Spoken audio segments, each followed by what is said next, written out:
Bonjour à tous et bienvenue dans cette nouvelle vidéo. Aujourd'hui, je vais vous parler d'un sujet qui m'a été beaucoup demandé. Il s'agit d'une fonctionnalité qui a été introduite tout récemment par Airtable. Il s'agit de l'interface designer.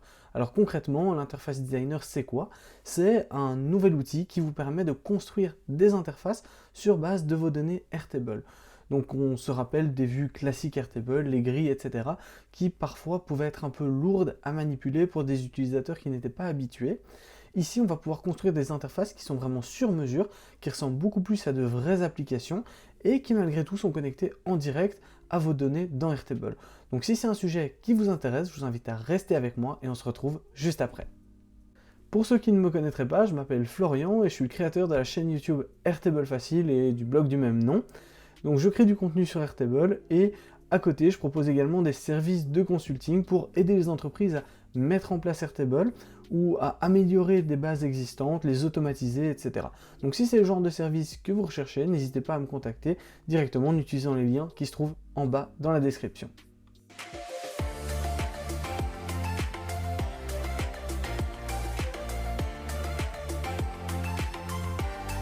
Voilà, donc on se retrouve maintenant sur mon écran où je vais commencer par vous présenter rapidement la base sur laquelle on va travailler. Ensuite, on va créer ensemble une interface de A à Z.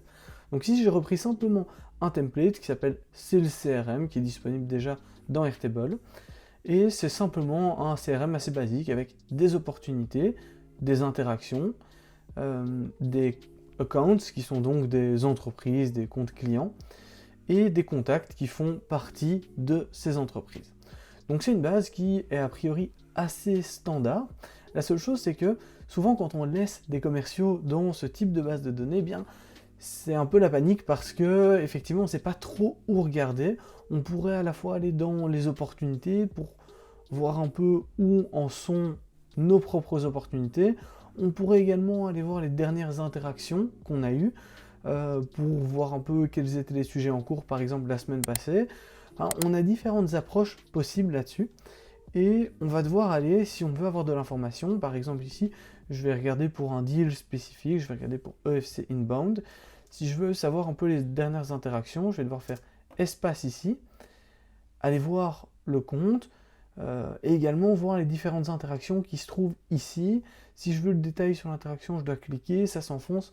L'interface n'est pas spécialement très intuitive, donc pour quelqu'un qui n'a pas l'habitude d'Airtable, ça peut être un peu confus. Donc ici, on va directement explorer la fonctionnalité des interfaces. Pour y accéder, ça se trouve en haut à gauche, donc je vais cliquer ici sur le bouton interface. Alors, la première chose à savoir au sujet de cette interface designer, c'est que c'est une fonctionnalité qui, à l'heure où je tourne cette vidéo, est encore en bêta. Ce qui veut dire qu'elle n'est probablement pas exempte de bugs et vous pouvez toujours trouver peut-être des petites incohérences, avoir par exemple certains graphiques qui ne fonctionnent pas, ça c'est quelque chose qu'on a déjà remarqué. Donc, il faut simplement le savoir. Donc, au moment où vous allez regarder cette vidéo, peut-être qu'on sera déjà sorti de la bêta, mais pour ceux qui la regardent au moment de sa sortie, c'est un élément à prendre en compte. Alors, ici, je vais directement cliquer sur Start Building. Ici, on nous propose de créer une nouvelle interface. Donc là, en réalité, c'est pas vraiment une nouvelle interface, c'est plutôt un groupe d'interfaces. Donc, je vais appeler ce groupe interface pour les commerciaux. Alors, je ne vais pas mettre de description, je vais faire Next. Alors, donc là, c'est mon groupe d'interfaces et je vais pouvoir commencer à créer ce qu'ils appellent un nouveau layout. Donc, on a des interfaces qui sont un groupe en fait de layout. Donc, on va pouvoir créer des groupes qui contiennent plusieurs dispositions. Donc ici, je fais Create New, je peux faire Next. Bon, ça c'est une petite présentation parce qu'ici c'est un nouveau compte Airtable que j'ai créé pour la vidéo. Voilà, ici je peux commencer par choisir mon layout. Alors ici, il y a un premier élément qu'il faut choisir dès le départ, c'est le type de layout. Pour le moment, c'est un peu confus au niveau d'Airtable pour savoir quand est-ce qu'on peut passer d'un layout à l'autre. Moi, ce que j'ai pu remarquer, c'est que quand on choisit ici un Record Review, on a une liste qui se trouve à gauche de l'écran et on a le contenu, donc on a une liste par exemple de record qui se trouve à gauche, tous nos projets, et quand on clique sur un élément de cette liste, eh bien, toutes les informations associées à ce projet s'affichent à droite. Donc on a un système de liste et de vue détaillée qui est en sidebar. Cette vue-là, je ne suis pas parvenu à la recréer par la suite en partant d'un autre type de layout. Donc je pense que si vous voulez avoir une sidebar avec une liste et une vue détaillée à droite, il faut directement choisir ce type de vue. Moi je la trouve très pratique, donc c'est vrai que dans la majorité des cas, je pense que je vais utiliser ce type de vue là. L'autre type de vue qui est intéressant, c'est dashboard. Donc là, c'est simplement, on va faire des agrégations sur différentes valeurs et on va venir ramener toutes les informations sur le dashboard. Ensuite, il y a Record Summary. Record Summary, ici, en fait, c'est une vue où vous allez pouvoir sélectionner avec un drop-down un projet et vous allez avoir les éléments détaillés. C'est à peu près le même style de vue que celle qu'on trouve dans Record Review, sauf qu'on n'a pas une sidebar, mais on a un drop-down au-dessus, donc une liste déroulante. Et ensuite, on a un blank canvas qui va vous permettre de construire ce que vous voulez, sauf jusqu'ici le record review, parce que vous n'allez pas pouvoir trouver la sidebar comme élément. Donc vous n'allez pas pouvoir reconstruire une record review sur base d'un canevas qui serait blanc. Donc ici, ce que je vais faire, c'est partir d'un record review. Et je dois choisir du coup maintenant la table qui sera connectée. Donc quelle table va s'afficher dans cette sidebar? Moi ici, l'élément que je veux traquer en tant que commercial, ça va être les opportunités. Donc je vais choisir ici ma table d'opportunités. Vous voyez que chez Airtable, ils ont été malins. Vous n'allez pas devoir tout reconstruire. Si vous aviez déjà une vue qui vous convenait par rapport aux opportunités, eh bien, vous allez pouvoir copier tout le paramétrage. Donc moi ici, ce que je vais faire, c'est aller dans simplement All Opportunities. Je vais simplement faire ça. Donc on voit qu'il a importé du coup les filtres, il n'y en avait pas ici, et le tri. Donc il trie par statut. Donc ok, bon, ici je vais peut-être pas garder ce tri, donc là c'était juste pour vous montrer, donc je vais rien garder pour le moment, je vais vraiment partir d'une vue. Je vais pas utiliser justement de vue. Donc je fais next. Là il nous propose de choisir en fait quels sont les différents éléments qui vont s'afficher à droite dans la vue détaillée. Donc ces éléments ici, c'est pour vraiment vous guider dans le processus, mais je pourrais tout décocher et les rajouter par après, donc c'est vraiment pour simplement si vous avez déjà une idée à peu près des éléments que vous allez vouloir construire. Alors, il faut savoir que à l'heure actuelle, c'est un peu fastidieux de déplacer des éléments dans cette vue détaillée, donc si vous avez une idée d'une organisation très précise que vous voulez atteindre sur votre vue détaillée, je vous déconseille de les ajouter maintenant, je vous conseille plutôt de les ajouter petit à petit par la suite. Donc ici, moi, je vais rajouter un minimum d'éléments. Je vais juste rajouter le nom de l'opportunité, l'owner et le statut peut-être, voilà, et la priorité. Comme ça, j'ai les informations vraiment de base. Et là, je vais simplement faire du coup le nom. Là, c'est vraiment le nom de mon layout et c'est suivi opportunité. Je fais finish. Donc ici, j'ai mes différents éléments. Ce que je peux faire, c'est directement les grouper. Donc ici, je vois que quand je commence à glisser un élément, je peux utiliser ces 6 points. Et là, on voit qu'il me propose en fait différentes dispositions. Donc on a le header, dans lequel on peut mettre des éléments. Et on peut également mettre côte à côte certains éléments. Par exemple, ici, je vais vouloir faire un rapide résumé de l'opportunité. Donc je vais dire qui est le owner de cette opportunité, quel est le statut et quelle est la priorité. Et comme je veux le mettre en évidence, eh bien, je vais simplement choisir ici de mettre un background, donc une couleur de fond, pour que ça ressorte plus. Donc si je me rends compte en même temps que je tourne cette vidéo que la couleur qui est proposée, visiblement, donc vous avez soit un background gris ou soit une couleur, et cette couleur visiblement est associée à la couleur de votre base en fait, la couleur que vous mettez ici pour l'entête, vous voyez quand vous êtes sur une vue gris. Donc là on a les informations, on va dire, de base de notre opportunité, et on va pouvoir maintenant glisser en utilisant les éléments qui se trouvent en bas à gauche. Donc ici, si je ferme, vous avez un bouton Add Element, et vous allez pouvoir choisir un peu toutes les informations qui se trouvent ici. Alors, vous voyez qu'il y a à la fois All Elements, qui sont des éléments qui sont plutôt statiques, qui ne sont liés à rien en fait. C'est-à-dire que vous allez les ajouter et ensuite les configurer. Et vous avez des éléments qui sont relatifs à votre record list, c'est-à-dire la sidebar à gauche où vous sélectionnez l'opportunité. Et donc dès qu'on va glisser ça, ces informations-là, elles seront relatives à ce qu'on a sélectionné à gauche. Donc elles seront dynamiques, c'est-à-dire que dès qu'on va choisir une opportunité, l'information à droite va se rafraîchir.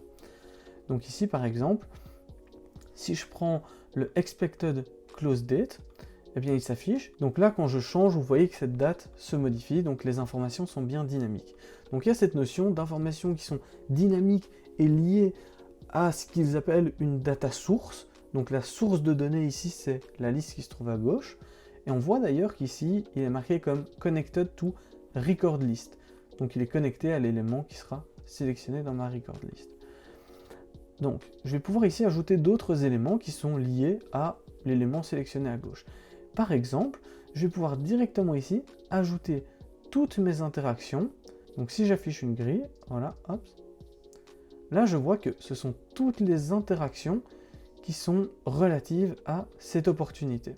Et je vais pouvoir même, cette fois-ci, retourner dans les éléments plus statiques, All Elements, et rajouter une zone de texte en haut, et mettre par exemple interaction pour cette opportunité. Et là, je peux choisir la taille de mon titre. Donc là, c'est un peu des questions plus graphiques. Alors pour le moment, on n'a pas la possibilité de dupliquer des éléments. Ça, je suis presque convaincu que ça va arriver par la suite parce que là, par exemple, j'aimerais simplement dupliquer cet élément, ce titre, avec son style, etc. Eh bien, je ne peux pas le faire. Je suis obligé de retourner dans mon ajout d'éléments, faire texte et créer. Donc ça, c'est probablement une fonctionnalité qui arrivera par la suite. Et là, je vais mettre récapitulatif de l'opportunité. Donc là, par exemple, j'ai mes interactions pour cette opportunité. Et je vais pouvoir, par exemple, rajouter différents KPI. Donc c'est des éléments qui sont associés à ceci. Je pourrais, par exemple, rajouter un number. Et ici, je vais pouvoir de nouveau l'associer aux interactions et dire, par exemple, je pourrais même déplacer ça plus bas, tac, ici. Et dire par exemple, je veux afficher toutes les interactions qui étaient de type démo. Et donc je vais pouvoir voir par exemple, et je vais pouvoir dire nombre de démos réalisées. Nombre de démos réalisées. Et je vais pouvoir également rajouter un autre number ici. Je vais mettre de nouveau un autre filtre. Et cette fois-ci, ce sera le type qui est pas démo, mais pricing discussions, donc voir un peu si on a avancé. Et donc on voit directement qu'on a une interface qui est beaucoup plus agréable à manipuler pour quelqu'un qui n'aurait pas l'habitude d'Airtable. Parce qu'on va arriver ici, on va pouvoir avoir un résumé très rapide des différentes informations.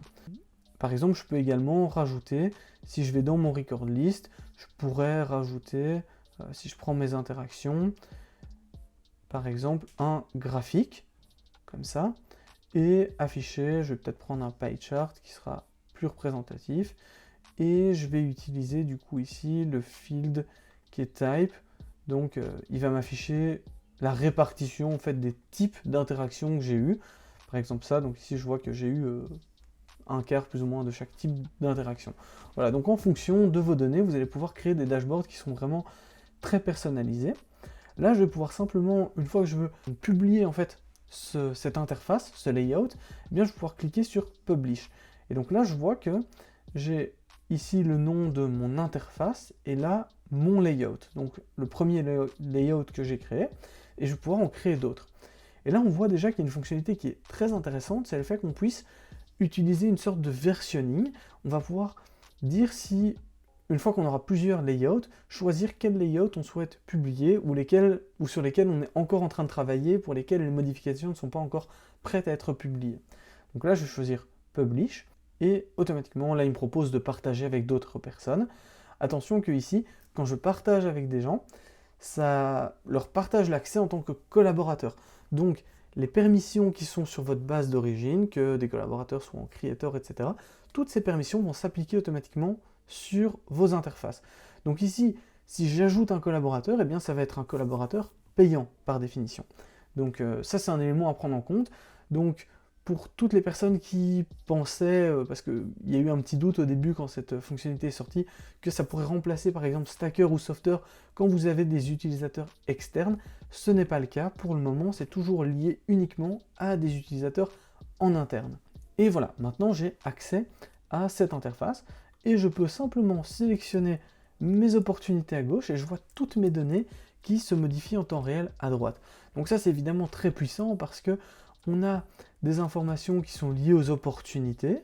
On a l'opportunité, donc le propriétaire de l'opportunité, son statut, sa priorité, mais on a également des statistiques sur les interactions et j'ai même un détail sur ces interactions et ici une vue agréger avec les différents types d'interactions que j'ai eues. Je peux même faire un peu d'analytique sur cette opportunité. Donc on voit que ça ouvre vraiment beaucoup de possibilités. On pourrait encore aller beaucoup plus loin. Il y a la possibilité d'ajouter par exemple des boutons. Donc vous pourriez faire des boutons pour appeler directement une personne, appeler directement ce lead, appeler le contact qui est responsable de cette opportunité, etc. Donc ça ouvre vraiment beaucoup de possibilités. Donc les questions principales que j'ai reçues moi par rapport à ça, c'était est-ce que c'est ouvert aux utilisateurs extérieurs? Pour le moment non. Il est possible que ça le devienne par la suite. Pour le moment, ce n'est pas le cas. Ça ne remplacera pas Stacker, Softer, etc. La deuxième question, c'était à quel point est-ce que c'est intégré avec Airtable d'origine? Bien justement, ça c'est une fonctionnalité qui est... c'est l'avantage en fait d'être dans Airtable, c'est que toutes vos permissions, tous vos single select, le fait que certaines personnes aient accès ou non à l'interface, et bien tout ça, ça va être défini dans Airtable. Donc c'est un avantage et un inconvénient. L'avantage c'est que pour construire vos interfaces, ça va aller beaucoup plus vite puisque vous allez faire beaucoup moins de paramétrage que ce que vous faisiez dans Stacker ou Softer. Un autre élément que je n'ai pas encore montré, c'est le fait de pouvoir changer des données directement dans l'interface. Donc par exemple ici, quand je clique sur un champ, j'ai View Only ou j'ai Editable. Et donc si je choisis Editable, je vois que le type de champ ici se change et ça ressemble moins à de la visualisation et plus à un formulaire. Donc je vais pouvoir ici directement passer ces différents éléments en éditable. Et donc là, maintenant, quand un utilisateur va venir sur l'interface, il aura la possibilité de changer ses données. Et évidemment, vous avez l'habitude d'Airtable, quand on le change d'ici, ça va évidemment se changer dans la grid view, enfin dans vos vues, dans la base de données vraiment à proprement parler. Donc ici, plutôt que d'avoir un formulaire qui est très droit, je vais pouvoir utiliser des formulaires où je vais par exemple grouper, bon là ça va être très redondant, mais pour que vous compreniez un peu l'idée, je vais pouvoir disposer les différents champs comme je le souhaite. Donc par exemple, faire des groupements logiques de champs. Si par exemple vous avez certains champs qui doivent être remplis ensemble, d'autres champs qui ne sont pas spécialement pertinents à mettre ensemble, etc. Vous allez pouvoir les grouper de cette manière-là, plutôt que d'avoir soit la vue Expand Record dans Airtable qui est toute droite, ou des formulaires qui sont aussi tout droits. Ici, on va pouvoir grouper tous ces champs, ce qui rend quand même la chose beaucoup plus intuitive. Une autre fonctionnalité, c'est le fait qu'on va pouvoir lier les sources de données et les filtrer sur base du collaborateur qui est en train de visualiser l'interface. Ça veut dire que avant, vous deviez avoir une vue spécifique par collaborateur, où on filtrait sur un collaborateur précis. Donc on avait par exemple vue Florian, vue Julien, vue Lilian, etc. Ici, on va pouvoir faire ce filtre-là, mais de manière dynamique. C'est-à-dire, je vais pouvoir filtrer et dire ici, ajouter une condition. Je pense que c'était ici, owner. Donc je vais dire owner is current user.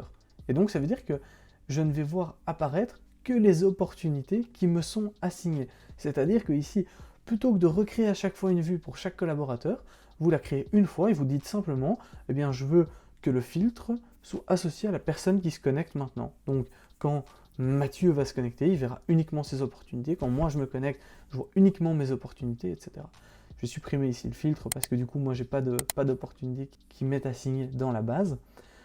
Mais donc ça c'est vraiment une fonctionnalité hyper puissante de pouvoir filtrer comme ça, parce que si vous aviez avant 20 collaborateurs, vous deviez créer 20 vues différentes, ce qui était assez lourd, parce que si par exemple vous vouliez ajouter une colonne, eh bien à chaque fois vous deviez modifier toutes vos vues, c'était assez fastidieux. Voilà, donc je vais de nouveau publier cette interface. Alors ici, pour revenir à votre base, vous allez cliquer en haut à gauche sur les 3 petites barres horizontales, et ensuite cliquer sur Go to Base. Voilà, donc il me semble qu'on a fait à peu près le tour de cette fonctionnalité. Donc si jamais vous avez encore des questions par rapport à ça, n'hésitez pas à les laisser directement en commentaire. Ce sera l'occasion pour moi d'explorer un peu plus en détail les interfaces et de vous fournir les réponses que vous attendez. Et puis sinon, je vous dis à la prochaine pour une nouvelle vidéo. Salut!